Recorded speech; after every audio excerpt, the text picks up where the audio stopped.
시작하겠습니다. 오늘 본문은 요한복음 11장입니다. 11장 17절부터 46절까지인데요. 제목은 부활이요 생명이니입니다. 청년회에서 처음 설교를 듣는 사람도 있기 때문에 제가 설교했던 시리즈 지금 하고 있는 나는 뭐뭐이다. 예수님께서 나는 뭐뭐이다 라고 말씀하신 헬라어로는 에고에임이라고 하는 설교 7개의 시리즈 중에 5번째입니다. 그 중에 부활이요 생명이니인데요. 다시 처음 듣는 분들도 있고 또 오랜만에 들으시니까 그 에고에이미에 있었던 것들을 말씀드리면은 요한복음 6장에서 예수님께서는 자신을 생명의 떡이라고 말씀하셨습니다. 그리고 8장에서는 세상의 빛이다. 그리고 10장에서는 두 가지 말씀하셨는데 양의 문이다 말씀하시고 나는 선한 목자다 이렇게 말씀하셨습니다. 그리고 오늘 요한복음 11장에서는 나사로의 무덤 가까이에서 부활이요 생명이 나는 부활이요 생명이니 라고 말씀하셨습니다.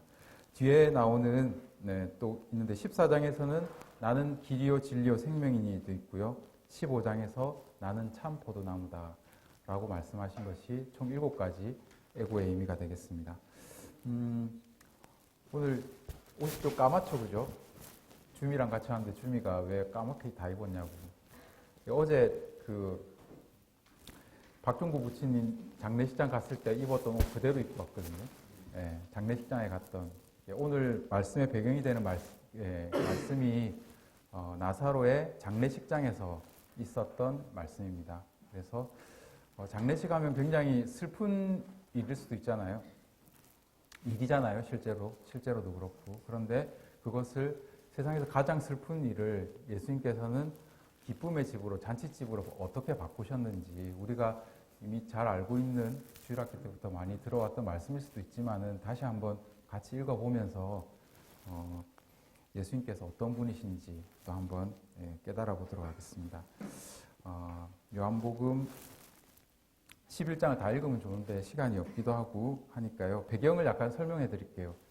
요한복음 11장 앞에 10절이 있었는데 10절에서 어떤 일이 있었냐면 예수님께서 수전절이라는 명절에 성전에 올라가셔서 사람들과 이렇게 토론을 나누시다가 자기가 하나님 아버지와 하나다라고 말씀하시면서 유대인들이 그 말을 듣고 예수님을 돌로 치려고 하는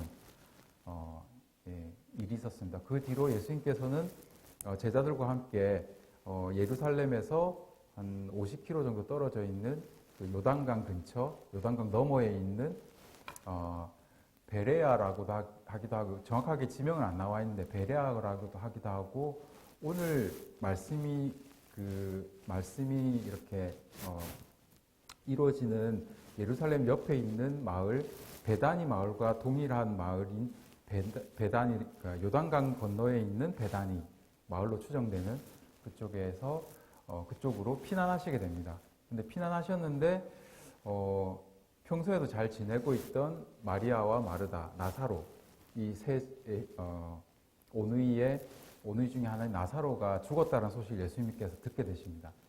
그런데 예수님께서 그 소식을 들으시고 즉시 평소에 가장 친분 있으시고 사랑하셨다라고 하는 그런 나사로의 병들었음을 아직 죽지는 않았으니까 죽었다는 소식은 없었으니까요.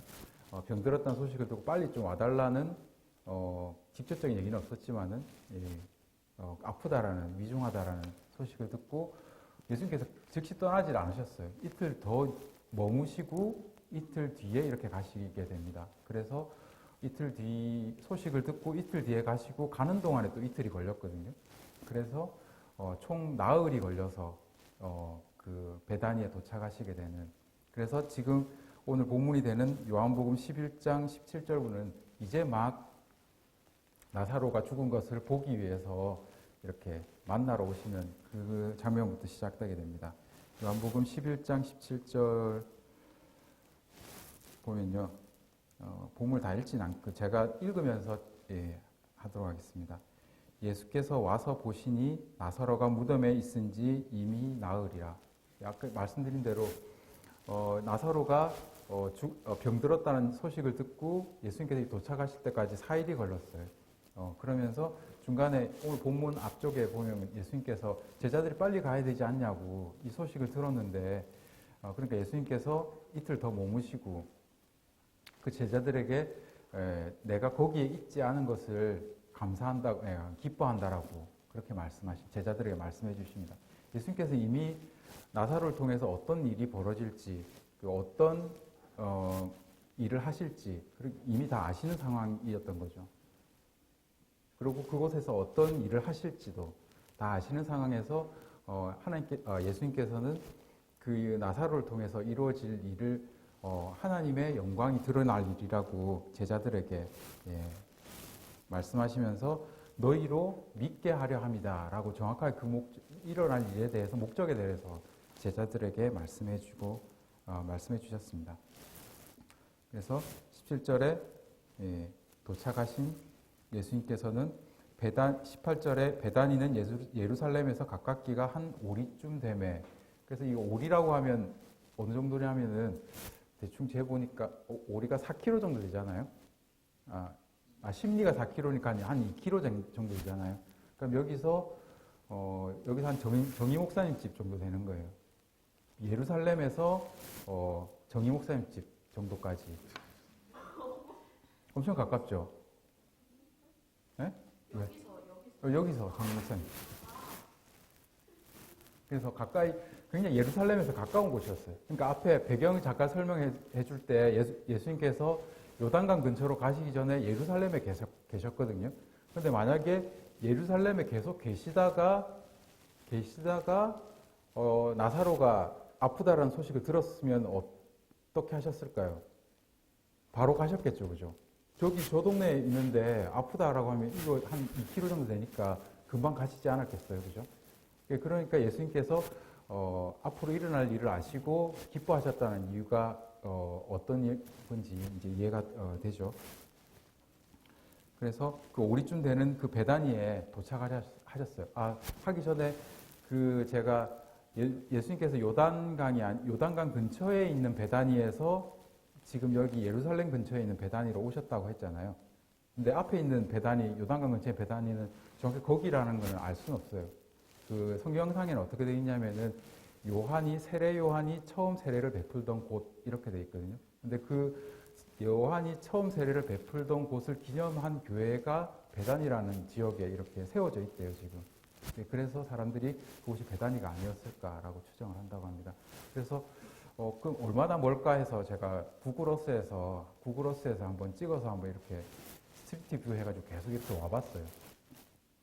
그 성경을 잘 본 사람은, 성경 지리 이런 거 공부해 본 사람은 알겠지만 요단강은 사해하고 가깝기 때문에 굉장히 낮잖아요.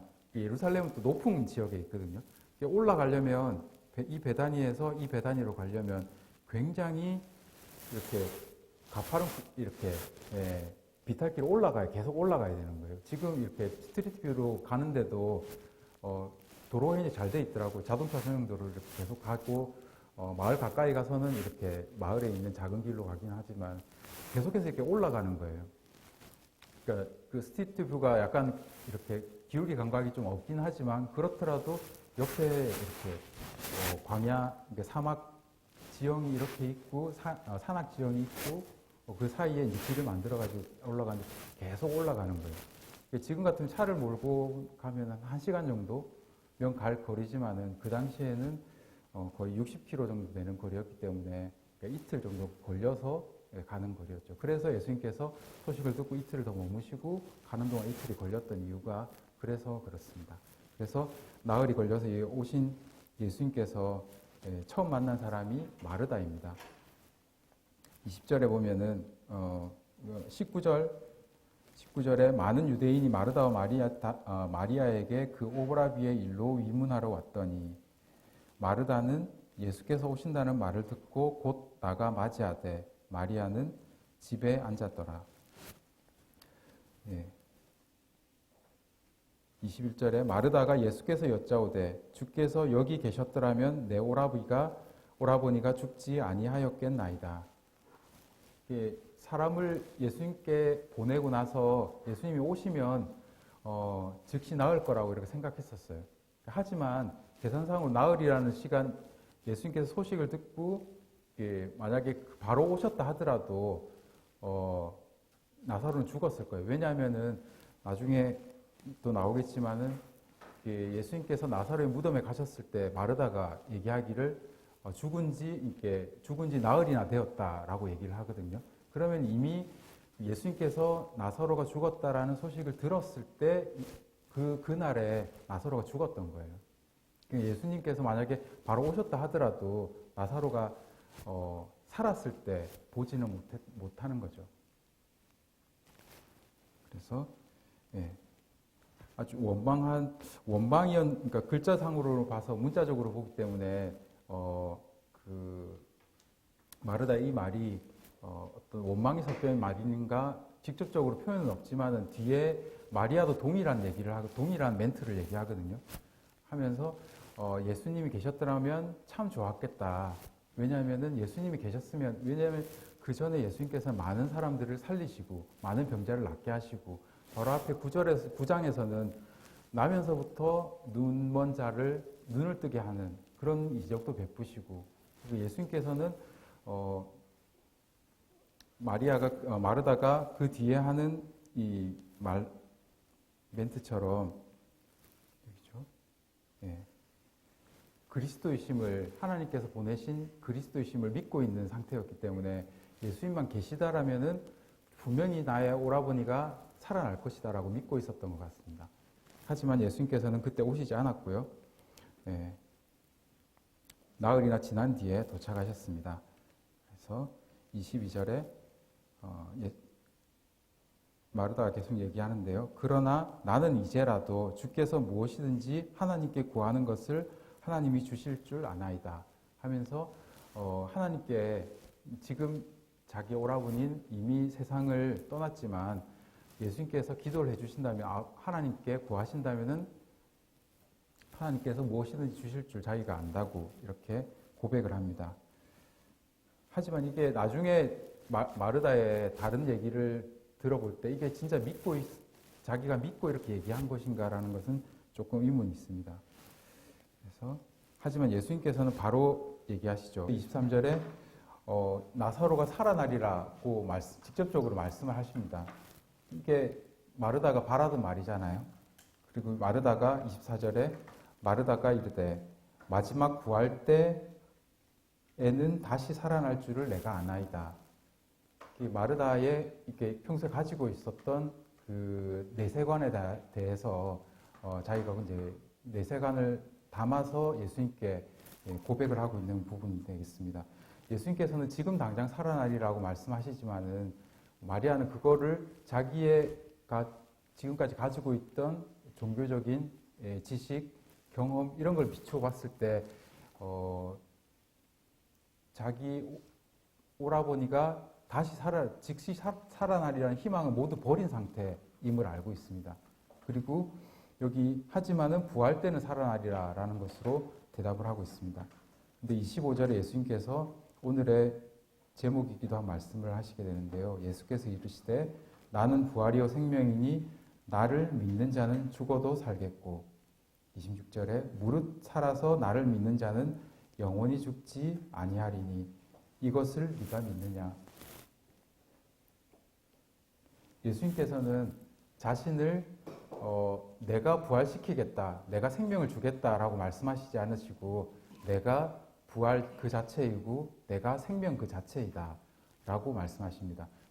조금 더 다른 식으로 얘기하면 내가 그 부활이고 내가 그 생명이다 이렇게 말씀하셨습니다. 그리고 나를 믿는 자는 죽어도 살겠고 무릇 살아서 나를 믿는 자는 영원히 죽지 아니하리다. 우리가 우리 믿음의 핵심이 되는 그런 말씀을 마르다에게 해주시게 됩니다.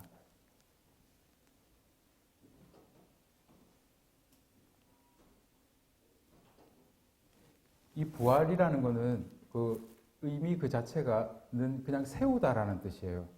세우다, 세워서 일으키다.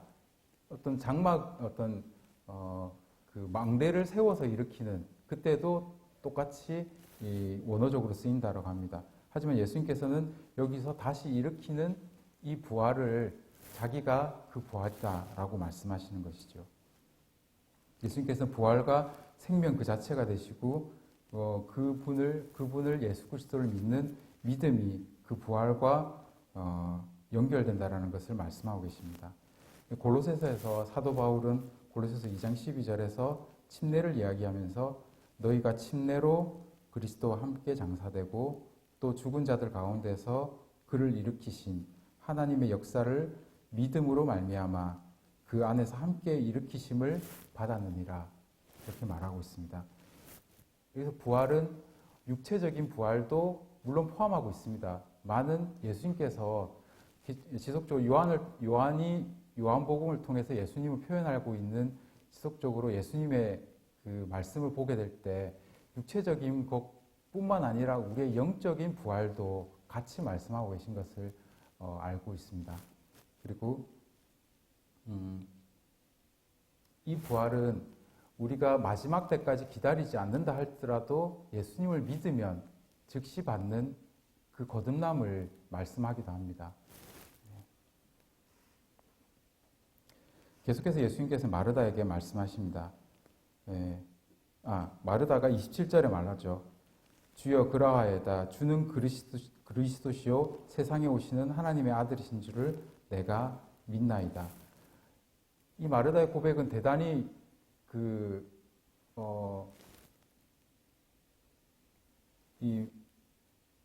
베드로가 예수님을 주는 그리스도시요 살아계신 하나님의 아들이십니다라고 그 고백했던 것과 동일한 고백이고 굉장히 위대한 고백입니다. 사람으로서, 인간으로서, 피조물로서 예수님을 직접 뵙고 드릴 수 있는 최고의 고백인 거죠. 하지만은 나중에 그러니까 마르다의 그 믿음이 어느 정도 한계가 있다는 걸 알 수 있습니다. 왜냐하면은 마르다는 이 부활의 말씀을 듣긴 했지만 부활을 아직까지 경험하지 못한 상태였습니다.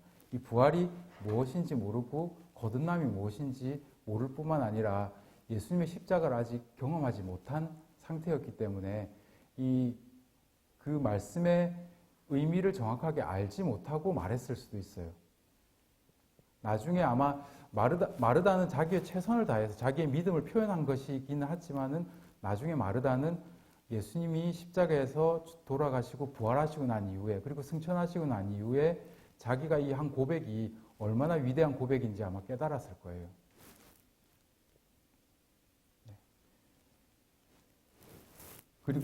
그리고 나서 이 위대한 고백을 하고 나서 이 주인공이 바뀌게 됩니다. 마리아로 바뀌게 되는데요.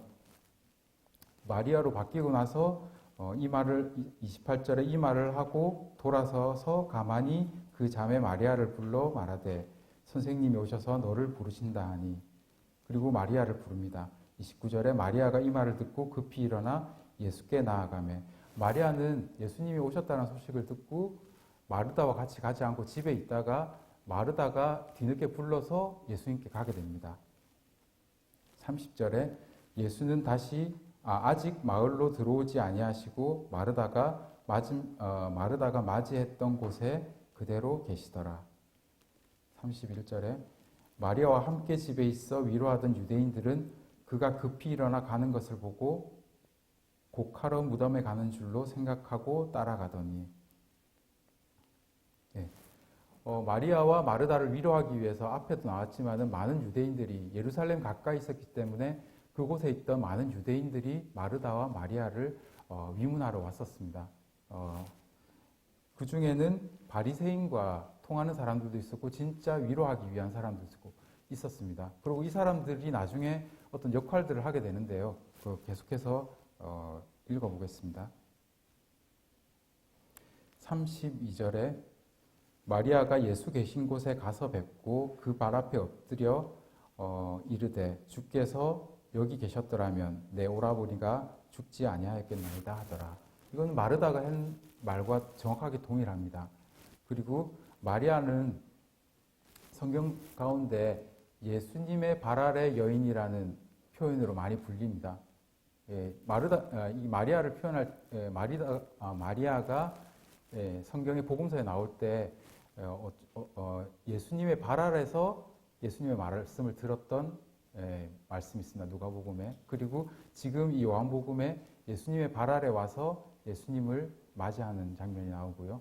또 지금 이 장면이 끝나고 요한복음 12장에 가면은 예수님의 발에 향유를 붓는 여인이 바로 마리아가 됩니다. 그래서 마리아는 예수님의 발 아래 여인이라는 수식으로 많이 불리게 되는데요.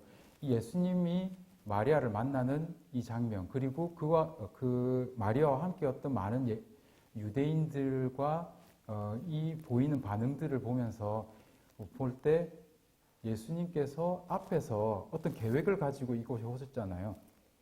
나흘 동안 나흘이라는 시간을 텀을 두고 이곳에 어떤 계획을 가지고 오셨음에도 불구하고 이 장례식장에 왔을 때 예수님의 모습은 그 계획을 가지고 오신 분이 맞나라는 의문을 들게 합니다.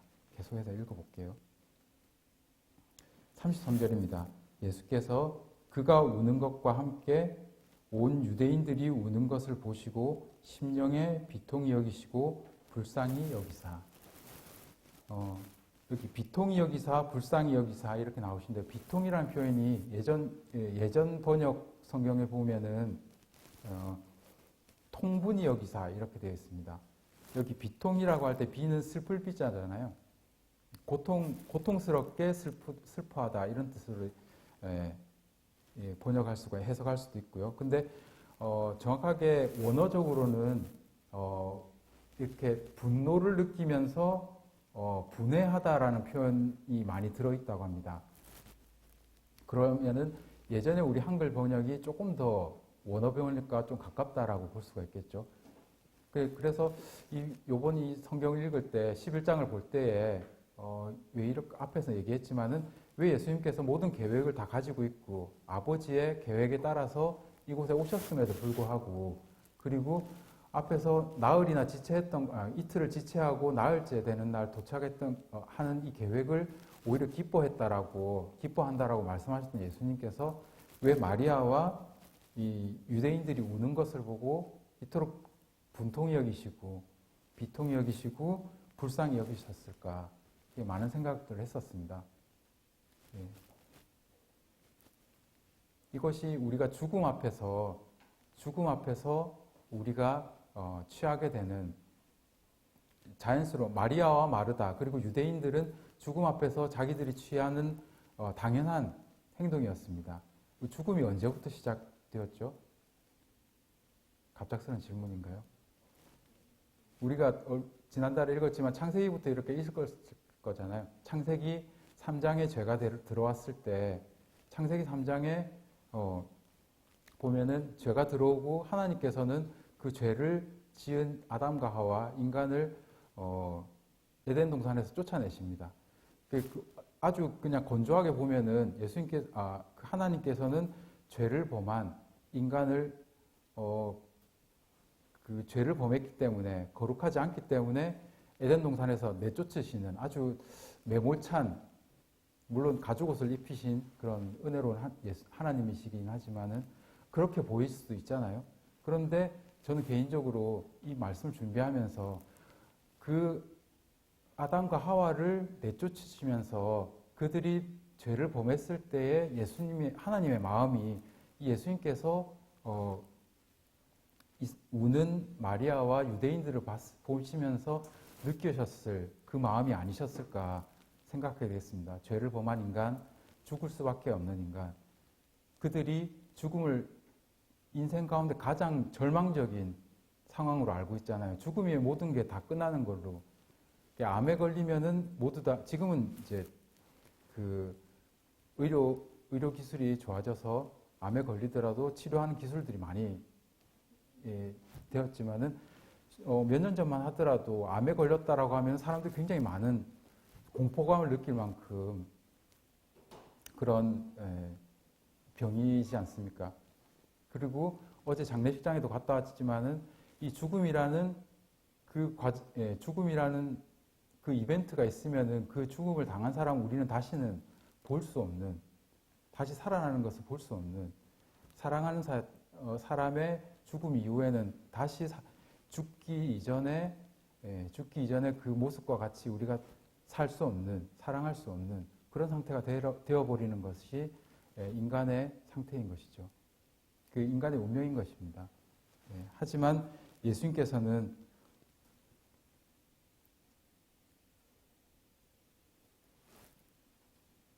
이 죽음을, 인간의 가장 절망적인 이 죽음을 기쁨으로 바꾸신 이 장면을 우리가 이제 다시 맞이하게 될 것입니다. 34절입니다. 이르시되 그를 어디 두었느냐 이르되 주여 와서 보옵소서 하니 35절입니다. 예수께서 눈물을 흘리시더라. 이 35절은 성경 가운데서 가장 짧은 구절이에요.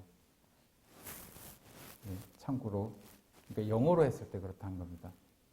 두 단어로만 돼 있어요. Jesus wept라고 돼 있습니다. 그리고 36절에 이에 유대인들이 말하되 보라 그를 얼마나 사랑하셨는가. 유대인들은 예수님께서 나사로를 사랑했기 때문에 울고 있다라고 생각을 하고 있었습니다. 그리고 어떤 사람은 37절에 그중 어떤 이는 말하되 맹인의 눈을 뜨게 한 이 사람이 그 사람을 죽지 않게 할 수 없더냐 하더라.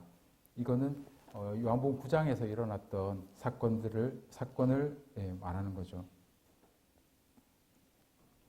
그래서 다시 예수님께서는 그 말을 듣고 반응하십니다. 38절에 이에 예수께서 다시 속으로 비통히 여기사 무덤에 가시니 무덤이 구리라 돌로 막았거늘.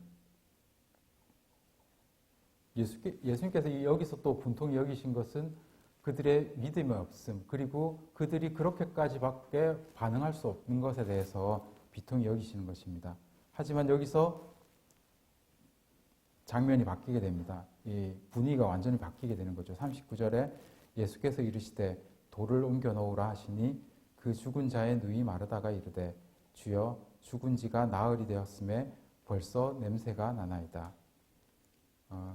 여기서 두 가지를 말씀드리고 싶은 게 나흘이라는 게 계속 나오잖아요. 그 성경 가운데는 구체적으로 나와 있지는 않지만은 유대인들 그리고 유대인이 포함된 셈족들의 그 전승들을 보면은 나흘이 지나면은 죽은 사람의 영혼이 육체와 다시 결합할 수 없는, 그러니까 죽은 사람이 다시 살아오는 일이 절대 일어날 수 없는 그런 기간이라고 생각했다고 합니다. 그래서 나흘 동안 장례를 치르는. 근데 실제로는 우리는 보통 3일장을 치르고 이렇게 입관을 하고 이렇게 묘에다가 묻잖아요. 그러니까 그런데 유대인들은 죽은 그날 바로 묻는다고 합니다. 물론 땅에 묻는 건 아니고 여기가 방금 본 것과 같이 동굴로 된 무덤에다가 시체를 안치하는데 어떤 미라처럼 이렇게 만드는 전혀 방부 처리를 하지 않는다라고 합니다. 그렇기 때문에 나흘이 지나자마자 죽은 사람은 바로 이렇게 죽은 사람을 바로 이제 그 장례를 치르고 나서 나흘이 지나면은 이제 바로 냄새가 날 정도로 부패가 시작되는 거죠. 그리고 이때 날씨는 아주 더운 날씨는 아니에요. 더운 날씨는 아니지만 왜냐하면 이게 아까 말했듯이 그 수전절이라는 명절이 12월이에요. 12월이라서 겨울철에 시작되긴 해요. 그리고 지금 이 나사로의 사건이 일어났던 일이 정확하게 언제인지는 알 수 없지만은 이 수전절이 있는 12월과 예수님께서 돌아가시는 4월, 태양력으로 말하는 4월 그 사이에 어떤 날인데 추측하기로 한 3월쯤이 아니었을까. 그러면은 이제 봄이 거의 지나고 따뜻한 봄이 지나고 거의 여름이 오는 계절이기 때문에 온도가 굉장히 높았을 거다. 그리고 그쪽 지방의 겨울은 우리는 겨울이 건조하잖아요. 근데 그쪽 지방 겨울이 습한 겨울이에요. 그렇기 때문에 쉽게 이렇게 부패가 되는. 그래서 아까 마르다는 예수님께서 마지막 날에 다시 사람을 살릴 것이라고 자기 오라버니는 살아날 거라고 얘기했지만은 여기서 고백하기를 이제 나흘이 지났고 냄새가 나기 때문에 전혀 살아날 가능성이 없다라고 얘기를 하는 것입니다. 40절에 예수께서 이르시되 내 말이 네가 믿으면 하나님의 영광을 보리라 하지 아니하였느냐. 앞에서 예수님께서 나를 믿는 자는 죽어도 살겠고 살아서 나를 믿는 자는 영원히 죽지 않는다라고 말씀하신 그 말씀을 다시 반복하고 계신 겁니다. 41절에 돌을 옮겨 놓으니 예수께서 눈을 들어 우러러보시고 이르시되 아버지여 내 말을 들으시는 것을 감사하나이다. 항상 내 말을 들으시는 줄을 알았나이다. 내가 알았나이다. 그러나 이 말씀하옵는 것은 둘러선 이 무리를 위함이니 곧 아버지께서 나를 보내신 것을 그들로 믿게 하려 함입니다. 43절입니다. 이 말씀을 하시고 큰 소리로 나사로야 나오라 부르시니 어떻게 됐을까요? 네, 44절입니다. 죽은 자가 수족을 배로 동인 채로 나오는데 그 얼굴은 수건에 쌓여 메었더라. 예수께서 이르시되 풀어 놓아 다니게 하라 하시니라. 예수님께서는 자신을 부활이고 생명이라고 하셨습니다.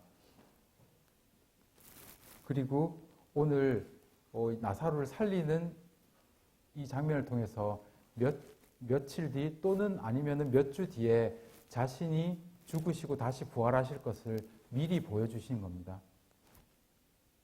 나사로의 죽음과 그리고 삶을 다시 살아남을 통해서 예수님께서는 자신의 죽음과 다시 살아남, 스스로 살아나시는 아버지의 능력으로 인해서 다시 살아나는 것을 나사로를 통해서 보여주심으로써 이것을 목격한 사람들이죠.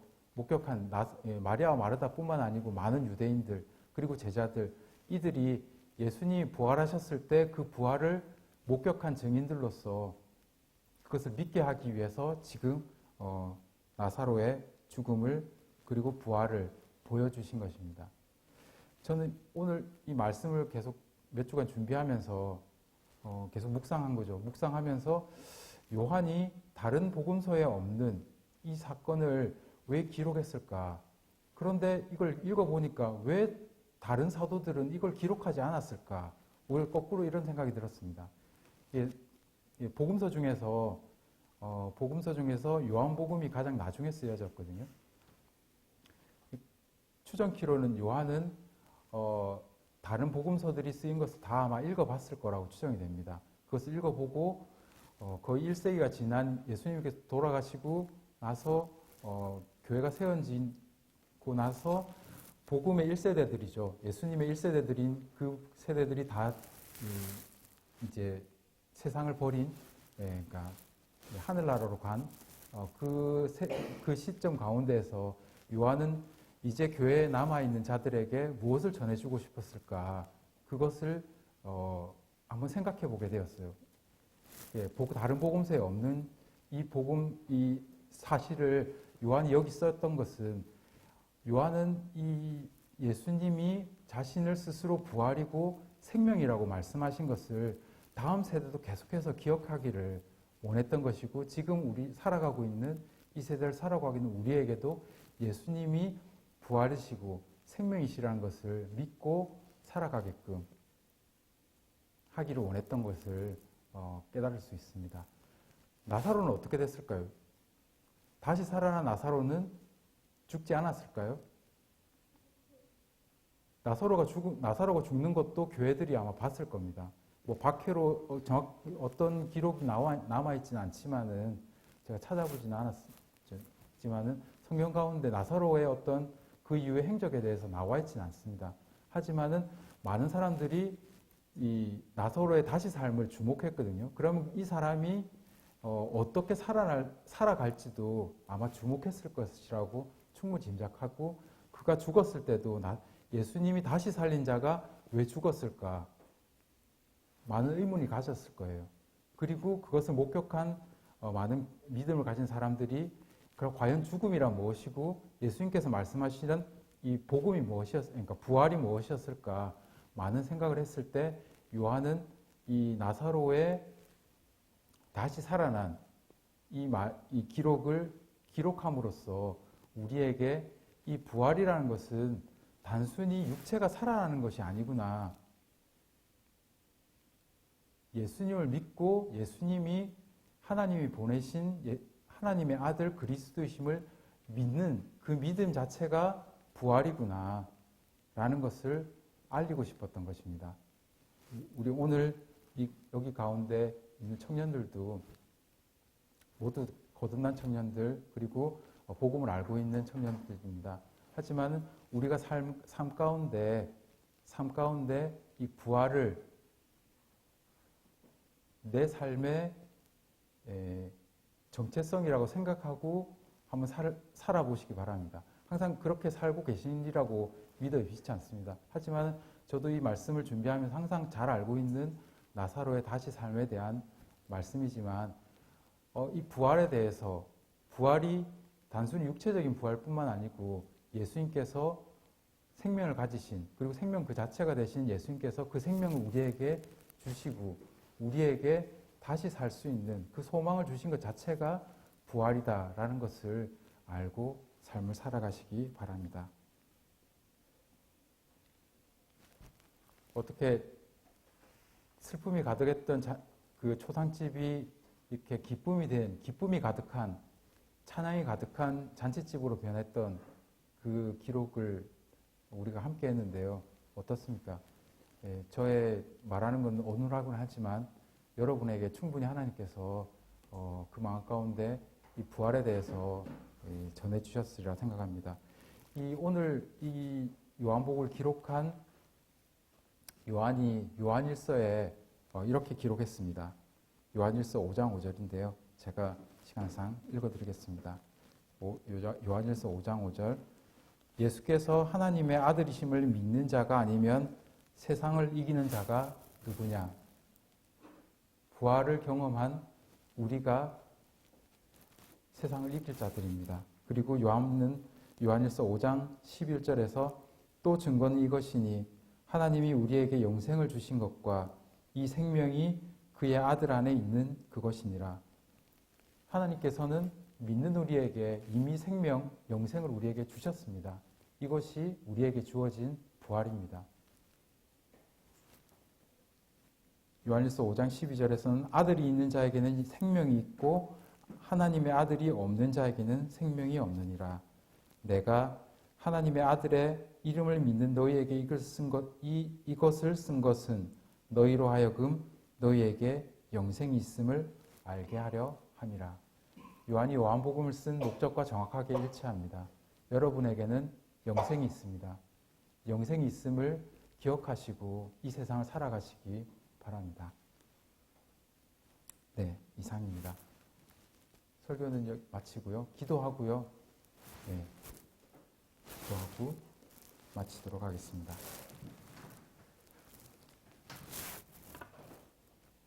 하나님 감사합니다. 저희에게 부활을 허락하신 사실에 대해서 감사를 드립니다. 오늘 나사로의 무덤 앞에서 나는 부활이요 생명이라고 말씀하시면서 또 저희에게 동일하게 예수님께서 말씀을 통해서 복음을 통해서 저에게 나사로야 나오너라 무덤 앞에서 외치던 그 음성과 동일하게 저희에게 영생과 거듭남을 허락하신 사실에 대해서 감사를 드립니다. 우리가 삶을 살아가고 예수님께서 아직 오시지 않은 세상 가운데 있고 세상은 지진과 전쟁으로 가득한 어둠만이 가득한 세상 같지만은 이 세상 가운데 저희를 남겨두신 그 이유를 저희가 깨닫게 됩니다. 우리에게 허락하신 그 거듭남과 부활의 삶을 온 세상 사람들에게 전하는 자가 될 수 있도록 하나님께서 은혜를 베풀어 주시길 바랍니다. 감사합니다. 예수님의 이름으로 기도드립니다.